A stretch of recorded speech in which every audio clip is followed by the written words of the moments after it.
Okay. My name is Hulan R. Johnston, Sr. I'm a retired teacher, and now I farm. I like to see things grow. I think the first experiment that I remember doing, I'm guessing first grade, second grade, she instructed us to put the seeds close to the inside of the jar, and over a period of days, you could see the seeds start to sprout, and that just fascinated me.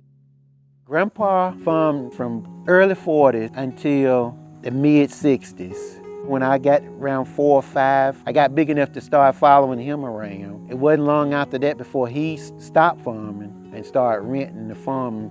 Whatever he was doing at the time was what I was doing, because he did carpentry, I did carpentry. When he farmed, I farmed.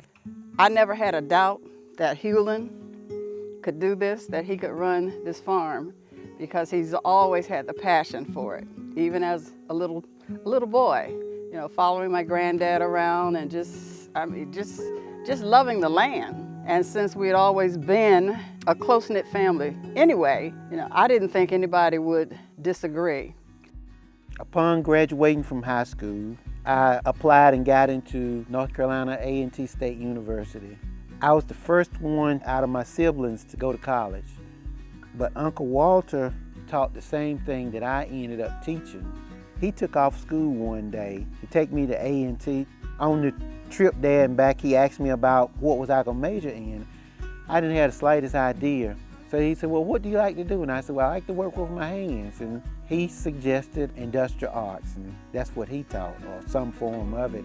Later on, I commuted once a semester and got my graduate in vocational education. I enjoy working with students. I like to see them make things, and you see the joy in them seeing something that they made with their hands. It hadn't all been good. You just have to make up in your mind, you try to reach them at some point. The relationship that I had with my granddad is kind of, you know, stuck with me throughout life, and I grew up in the house with him, so he taught me a lot. 30 years of teaching, I guess you could say, you know, the students will grow on you. And I just had a need to be involved with the students again. I said, well, if I don't do nothing but just channel them in one direction, whether just how to be manable or how to be punctual or at least get the homework done, it would be a positive for somebody. That's why I think 2 years after I retired, I went back into driving the school bus.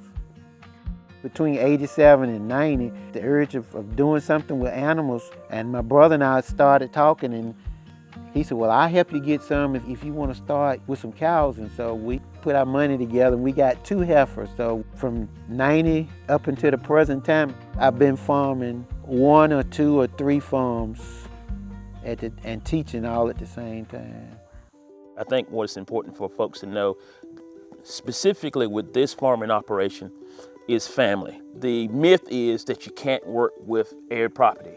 This is proven that we can, and they've agreed to let their nephew work the property and be the farmer, be the producer. Arid property can be difficult, but not if you got family that wants to work together and keep the land intact.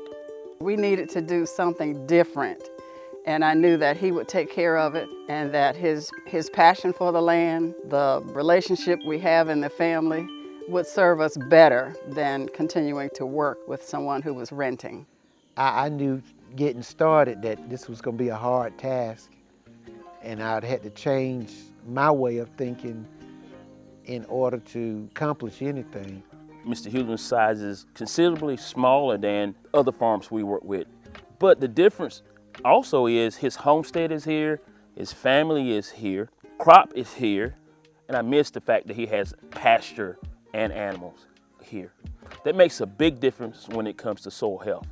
Mr. Hulan has been privately going to soil health events for the last 10 years or so. Probably one of the only minority farmers there.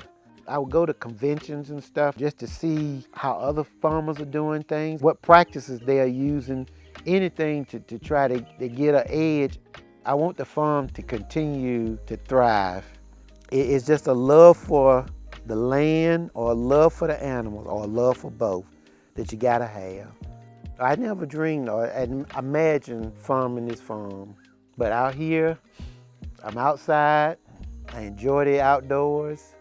I've got animals that'll come to me when I go to them.